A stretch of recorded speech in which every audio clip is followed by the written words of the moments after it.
Então, gente, eu acredito que vocês deram uma olhada, né, no guia do curso, e nesse guia do curso eu coloquei vários detalhes assim, várias informações que são importantes para vocês poderem estar acompanhando o curso, né, e poderem também se preparar para cada aula, né, já se sintonizar mentalmente com o conteúdo de cada aula.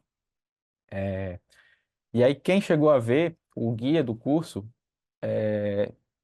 viu lá, né, que o primeiro tema, né, da nossa aula, do nosso curso, o tema da primeira aula, aliás, é justamente a gente vai entrar na questão da mentalidade, né, a mentalidade de quem trabalha com animação. E aí a gente vai fazer, né, uma introdução à mentalidade, oportunidades e filosofia de estudos na animação, né. Eu acho esse tema importante para a gente poder começar, porque eu, pelo menos na minha jornada, né, não sei quanto a vocês, mas eu tive uma série de bloqueios assim para poder começar na animação, né? Eu não acreditava que era possível trabalhar com animação, para mim era uma coisa muito distante.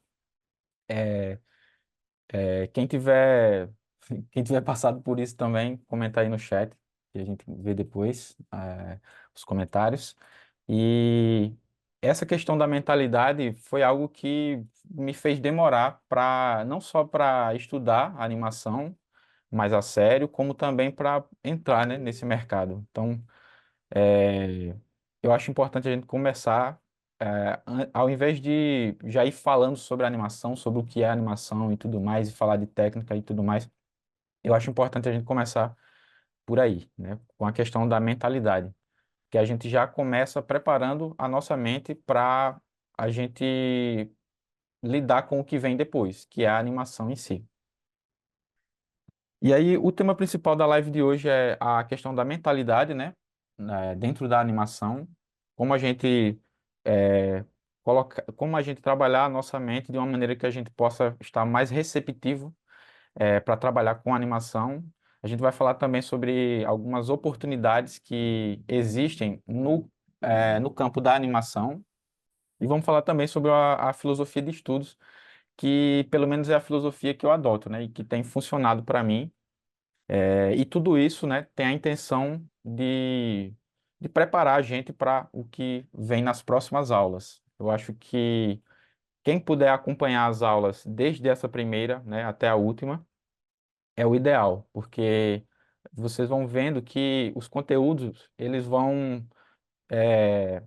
se conectando um ao outro e a gente vai ganhando complexidade e cada aula vai dar um sentido novo à aula anterior, né? Então, vamos lá. Eu queria começar me apresentando, né, primeiramente. Eu acho que acredito que a maioria das pessoas que se inscreveram no curso não me conhecem, eu acredito. E então, assim, meu nome é Robson Cavalcante, sou aqui de Teotônio Vilela, interior de Alagoas, região Nordeste, só para lembrar. É, e aí desde criança que eu gosto de desenhar, né? Me encontrei nessa questão da prática do desenho. Foi algo que fui desenvolvendo aos poucos, né? Como acontece na maioria das pessoas, com a maioria das pessoas, né? Acho que em geral, né? Ninguém aprende a desenhar do nada. Tudo isso é uma construção que a gente vai passando ao longo da vida. E a questão é que a maioria das pessoas, a maioria das crianças, elas aprendem a desenhar, né, na infância, mas com o passar do tempo, por questões relacionadas à educação que recebe em casa ou até mesmo na escola, né, acontece de a criança ela ficar um pouco tolhida, vamos dizer assim, ou acanhada no que se refere a desenhar. E aí ela vai parando de desenhar aos poucos e a vida vai seguindo, né? E aí, às vezes, a pessoa para de desenhar e nunca mais volta a desenhar, né? Eu acho que isso acontece com a maioria das pessoas. Só que algumas dessas pessoas que desenham na infância, elas continuam desenhando, né? Às vezes porque recebeu mais motivação e tal. ou às vezes mesmo sem motivação, ela continua desenhando. Então, eu fui uma dessas pessoas teimosas, vamos dizer assim, que segui desenhando, né? Até por teimosia mesmo. E aí, tive várias influências, né? Assim como todo mundo. E eu fui uma daquelas crianças dessa geração, né, que cresceu assistindo Power Rangers, Fly, né? Não sei se vocês conhecem essas séries que vocês estão vendo aí, né, na tela. Power Rangers, As Guerreiras Mágicas de Ray Art, né? Era outra série que eu assistia bastante, passava no Bom Dia e Companhia. Que na época, quando eu era criança, pelo menos aqui no interior de Alagoas, a gente falava que só pegavam dois canais, né? Que era a Globo e o SBT. E aí não tinha parabólica, né? A gente tinha, na minha casa, tinha aquela antena que a gente chamava de antena espinha de peixe, né? Parecia um esqueleto, lembrava uma espinha de peixe mesmo.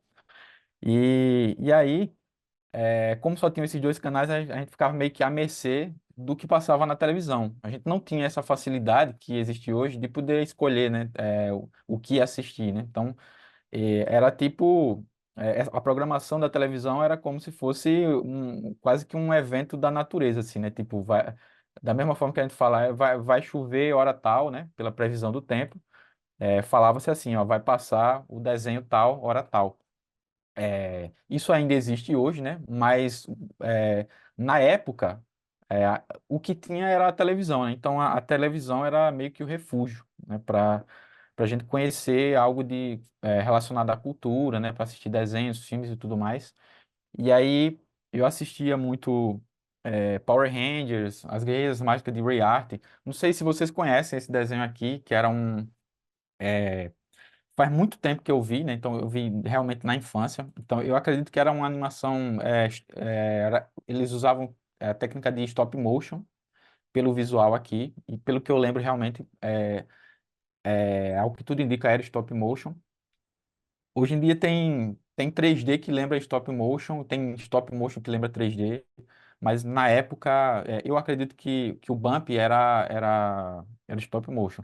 Era uma das séries que eu assistia também, era uma série muito louca. Também assistia muito esse anime, né, que era o Monster Rancher, gostava muito. Na Globo, inclusive, teve essa era, né, essa onda de muitos desenhos e animes que tinham essa coisa dos monstros e tal, né, humanos interagindo com os monstrinhos lá. E mais ou menos nessa época chegou o Digimon também. Foi um, foi um anime que meio que mudou a minha vida, assim. Acho que o primeiro anime que eu acompanhei desde o primeiro episódio até o final. E teve também os Gárgulas, né? Não sei se vocês conhecem também. Os Gárgulas passavam no SBT. Então eram só alguns exemplos aqui, né, dos desenhos que eu assistia e que de alguma forma foram me influenciando, né? Tipo, isso me influenciava tanto, esses desenhos, que, tipo, é, às vezes acontecia, né? Tipo, de alguém perguntar o que que você quer ser quando crescer, né? Tipo, e aí tinha alguns colegas, né, que respondiam, eu quero ser médico. Algumas meninas falavam, eu quero ser veterinária, quero ser médica, quero ser modelo, né? Na época as meninas falavam muito em ser modelo e tal. Mas entre os homens era muito comum falar, eu quero ser médico para fazer muito dinheiro, tipo, e eu não pensava isso, né? Tipo, na verdade, o que eu queria era ser o Goku, né? Tipo, eu queria ser o Goku, quem sabe sair, né, por esse mundo afora, juntando as esferas do dragão, que aí era só eu fazer o meu pedido e os meus problemas estariam resolvidos. E era isso, o que eu queria ser quando crescer, né, quando eu era criança, eu falava que eu queria ser o Goku, queria ser o Power Ranger vermelho e tal. Então era uma dessas ideias de criança que eu tinha e tal. E é claro que não pude me tornar o Goku, enfim, nem nenhum dos outros personagens que eu queria ser, mas fui dando um jeito de sempre estar acompanhado, né, desses personagens, né? Então eu ia desenhando ali. Eu desenhava muito na escola, professores dando bronca, né? Na minha época também, tinha essa revista aqui, não sei se vocês conhecem, se alguém conhece aí. Caso alguém conheça, comenta aí no chat se conhece, se conheceu a revista Ultra Jovem. Eu não cheguei a ter a revista Ultra Jovem, mas eu pegava emprestado assim com os colegas. É, então eu sou dessa época, assim, tipo, a era do Xerox, né? O pessoal fazia a fotocópia, né? Pegava a revista, ia na lojinha de Xerox da esquina para xerocar, como a gente falava, as revistas para poder desenhar depois. E isso, a infância era isso, tipo, e era uma das era uma das motivações que eu tinha para ir para a escola, que era tipo, eu não queria estudar na escola, tipo, eu ia meio que por obrigação, nunca gostei muito de estudar, não. É, e aí eu fui uma daquelas pessoas que sentam no fundão, né, tal. Eu diria que eu fui promovido ao fundão. Eu, depois que eu passei a sentar no fundão, aí eu meio que tive mais. Eu fui dando o meu jeito de ficar lendo ali revistas, os gibis, escondido ali da professora. E aí, por volta da quinta série, sexta série, ah, eu fazia, né? Comecei a fazer nas orelhas dos livros aquelas animações de palitinho, né? Meio que eu usava as orelhas do livro de matemática, especialmente. Eu usava para fazer meio que um flipbook ali, que era, acredito que algumas pessoas saibam aqui o que é, no caso, é você desenhar os bonecos de palitinho no cantinho da página, aí você desenhava um bonequinho em uma posição, aí virava a página, desenhava ele um pouquinho movido para o outro lado, ou o braço, enfim. E aí você ia fazendo vários desenhos em cada página, aí depois flipava, né? É, saía passando as páginas assim, e aquilo ia gerando uma ilusão de movimento. E eu lembro bem claro disso, assim, eu fazendo isso e o professor de matemática é, o tempo todo chamando a minha atenção, né, porque eu estava meio ali por fora e tal. E então isso fez muito parte da minha infância. Ah, até onde eu lembro, essa é a primeira prática de animação que eu tive, assim, espontaneamente, e que foi onde eu comecei a perceber que existia que era possível brincar com essa ilusão do movimento, passando imagens em alta velocidade, né? E essa ideia de fazer isso, né? Tipo, não tinha internet, não existia isso que a gente tem hoje, e eu vim saber dessa questão dessa lógica do flipbook, a lógica de você passar imagens em alta velocidade e isso gerar a ilusão de movimento. Eu só soube disso na época porque eu assisti uma vez um episódio do Fantástico, né, que passava no domingo, e aí teve uma reportagem, se eu não me engano, era sobre as animações da Disney. E aí mostrava, né, na reportagem os animadores flipando lá e desenhando. E aí eu achei aquilo ali maravilhoso. Achei muito maluco assim, tipo. E eu sabia que eu queria, de alguma maneira, trabalhar com desenho quando eu crescesse, né? Mas, obviamente, era mais uma diversão, né? Como criança, né, os estudos não eram formais assim. Então, eu não tive professor de desenho. Eu fui aprendendo meio que na curiosidade e através da observação, que eu acho que é como a maioria das pessoas aprendem, né? Não é todo mundo que tem acesso a professor de desenho.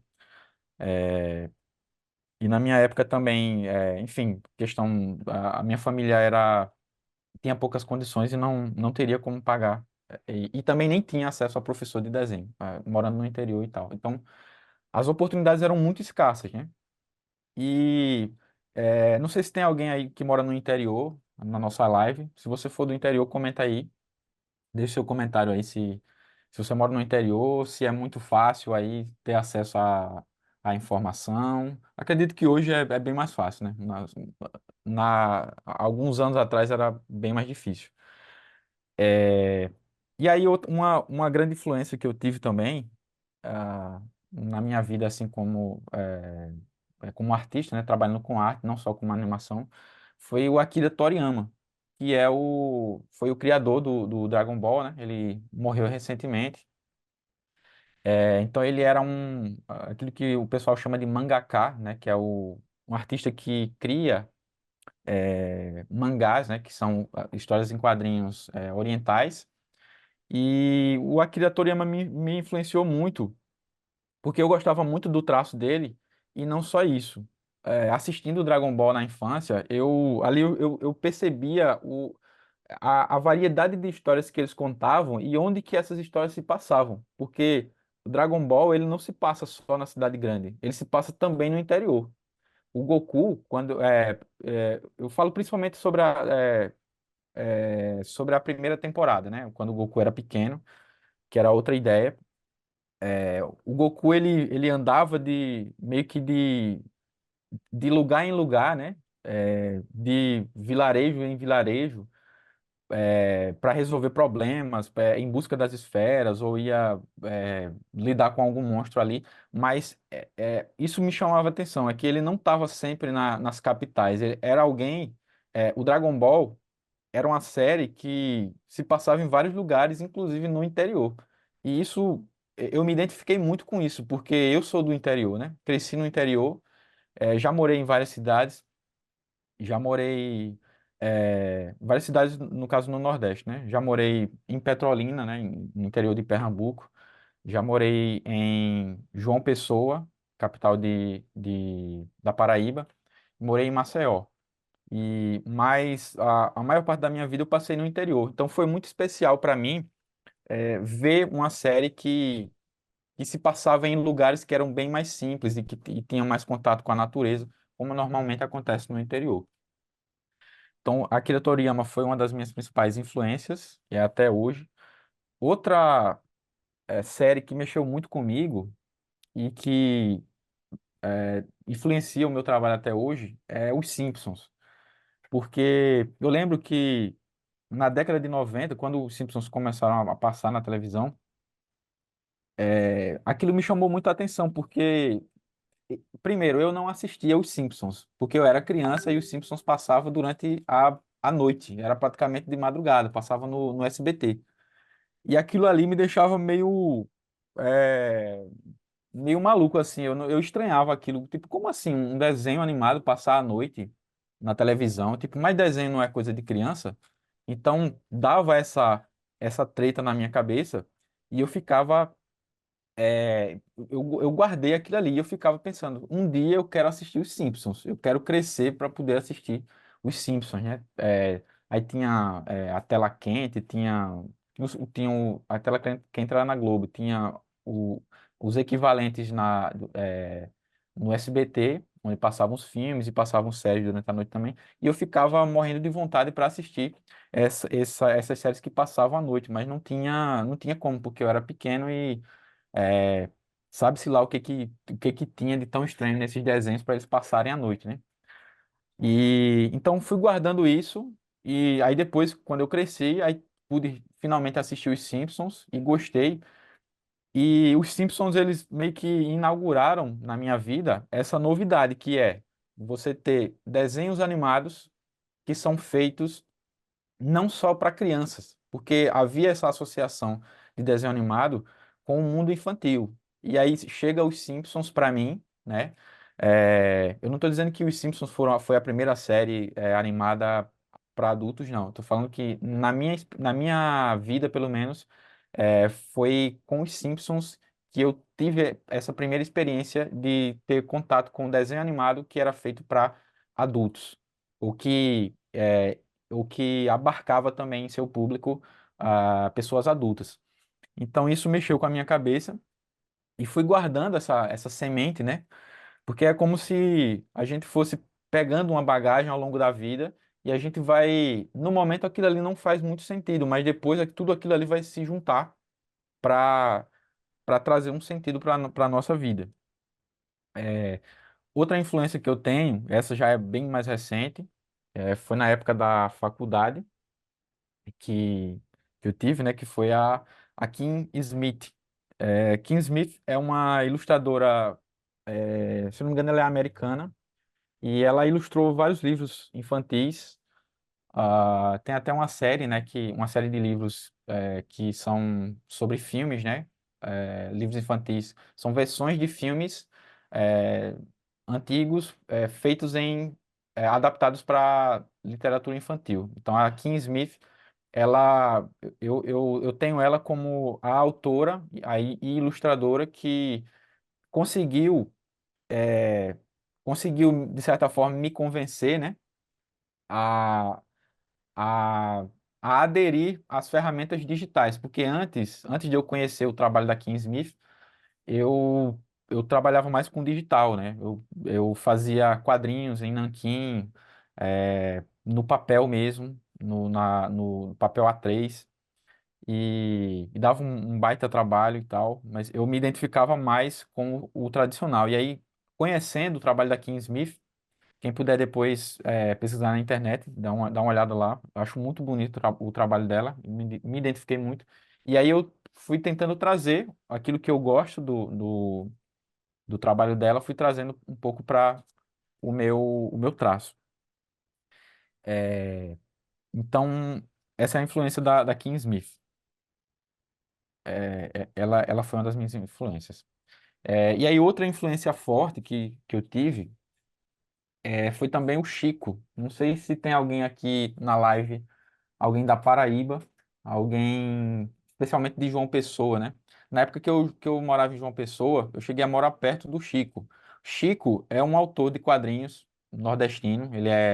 Ele, eu acho que a cidade onde ele cresceu, acho que é Patos, não lembro. Mas eu conheci ele em João Pessoa e conheci o trabalho dele em João Pessoa. O Chico, eu trago ele aqui como uma referência porque fui observando o trabalho dele e prestando atenção no trabalho que ele faz, que é mais voltado para quadrinhos, que eu fui observando esse trabalho dele que eu comecei a prestar atenção na ideia de projeto, de você ter algo pronto, algo preparado para quando você, para que você esteja, para que você tenha algo no momento que chegar uma oportunidade, né?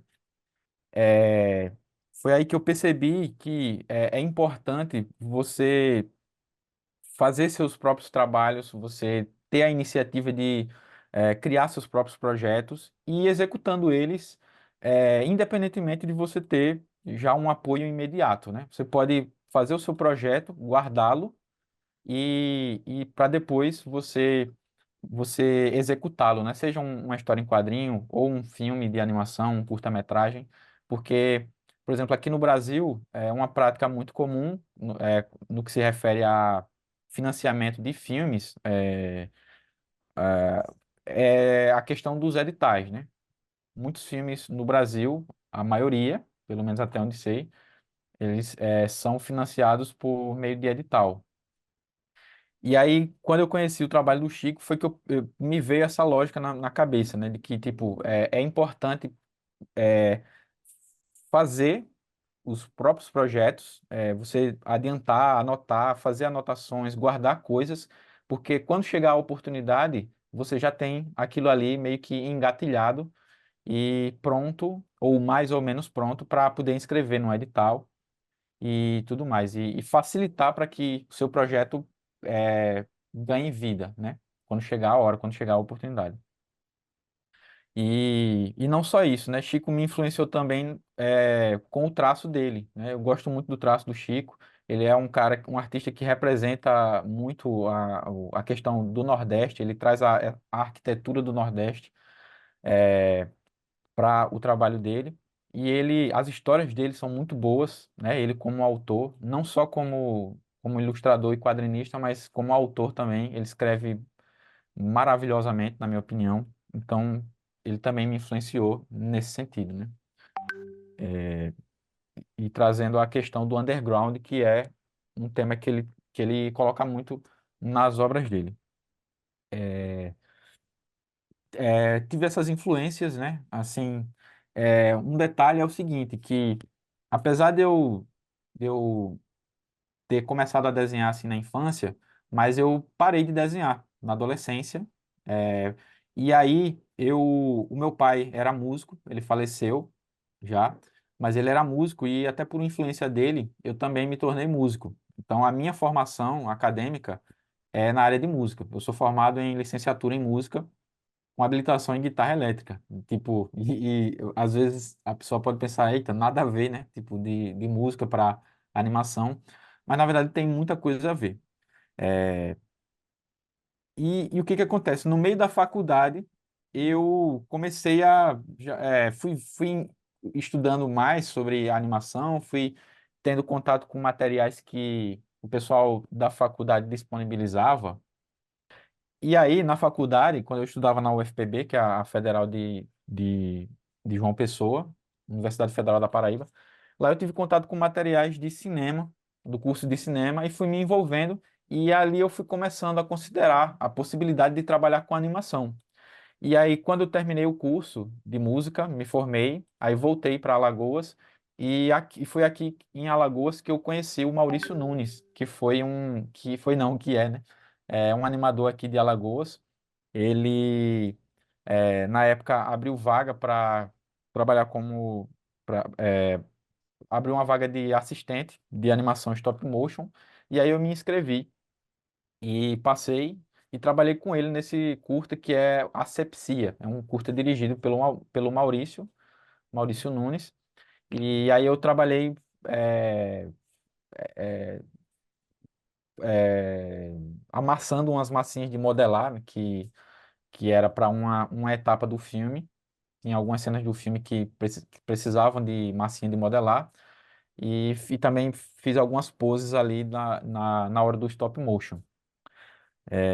Então, essa imagem que vocês estão vendo aí é um cenário do curta Asepsia, do Maurício Nunes. Então, essa foi a minha primeira experiência, assim, profissionalmente, né, com animação, onde eu fui pago para fazer animação. Então, foi algo novo para mim, assim, e que meio que explodiu a minha mente, assim, me mostrou várias possibilidades. O Maurício, com a bagagem dele, ele tem uma bagagem gigantesca e me influenciou bastante, né? Fui pegando muitos dos meus pontos de vista hoje têm influência de como o Maurício, de algumas coisas que eu aprendi com o Maurício na época. E, e aí, dando prosseguimento, e aí, um tempinho depois, né, fiz meu primeiro curta, que foi o Diafragma. Não sei se vocês estão vendo aí, eu coloquei para rolar aqui, né, um trecho da animação, que só que como ele está em GIF, que é aqui no PowerPoint, às vezes ele trava, também por conta da transmissão, né? Mas tá rolando aí, né, um trechinho, alguns trechos do Diafragma, que foi meu primeiro curta. Ele foi lançado no ano passado, começou alguns anos antes, levou mais ou menos um ano e meio para fazer. E em uma das nossas aulas eu vou falar mais sobre esse curta. Vou mostrar dentro do programa, né, do Tumbum, que foi o programa utilizado. Eu vou mostrar algumas cenas dele e vou mostrar para vocês como é que é essa lógica, principalmente para quem ainda não conhece e para quem está realmente começando na animação agora, para vocês entenderem como é que é o dia a dia de quem trabalha com animação, né? Como lidar ali com o programa, as ferramentas principais do software Tumbum. Vou falar numa das aulas sobre ele. O Tumbum é um dos programas mais utilizados no mercado hoje. Então, por isso que eu venho usando ele nas minhas produções e indico para vocês também usarem ele, tá? Inclusive o link para vocês baixarem a versão gratuita dele, versão de teste de 21 dias, está disponibilizado lá no manual, no guia do curso em PDF, que está lá no grupo.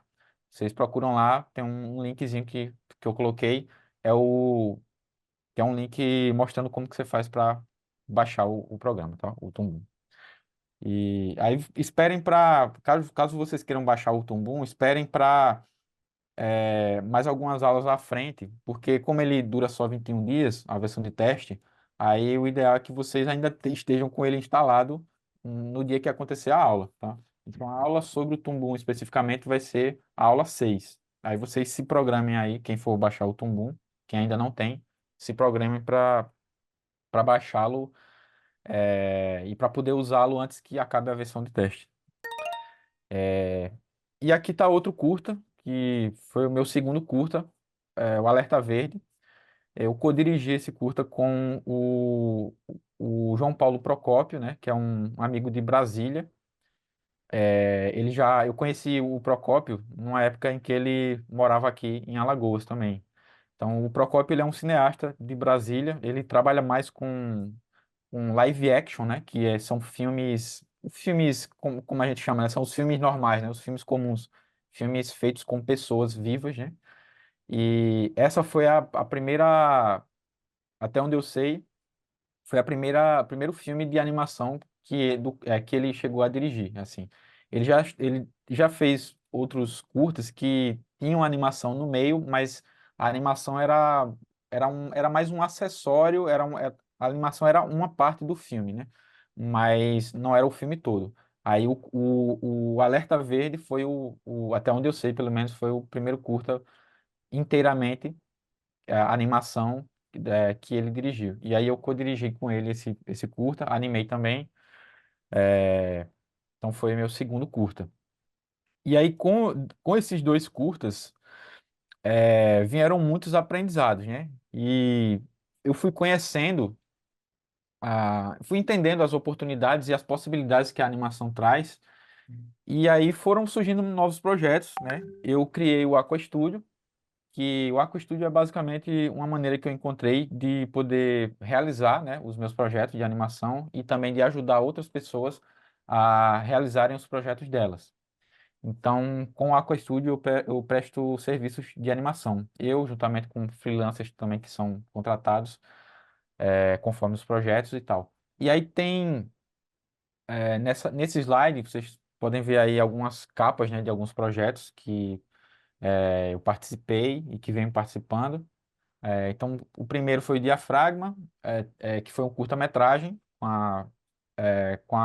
em uma coprodução com a Samba Caetá, que é uma produtora aqui de Alagoas também. E quem trouxe essa oportunidade de realizar esse curta foi a Rená Berendelli, né? Ela é a produtora executiva do filme. E aí depois vieram novos projetos, e também com a Rená, inclusive, né? O Entre o Vale e a Floresta foi um projeto de série que a gente fizemos a Bíblia aqui, a Bíblia do projeto, aí vem um conceito novo para quem não conhece. Nesse mundo das séries, no mundo audiovisual, tem um termo que a gente chama de Bíblia. Não é a Bíblia católica, não é o livro relacionado à religião. A Bíblia é basicamente um documento onde você tem meio que as regras de como funciona aquela história, né? O universo, como é que é o universo do Dragon Ball, por exemplo. Aí você vai ter a Bíblia do Dragon Ball, aí vai ter lá as regras, né? Tem personagem X, Y, Z, a história se passa no mundo tal, numa Terra, é um planeta paralelo que é a cópia da Terra, mas não é a Terra, algo assim. Enfim, aí na Bíblia a Bíblia é esse documento que traz todas as informações sobre aquela obra em si. Então a gente fez a Bíblia do Entre o Vale e a Floresta. A gente, enfim, aí teve o Curta Alerta Verde, que vai ser lançado esse ano, e recentemente tem o Curta Céu de Areia, que é um curta que tá para sair aí.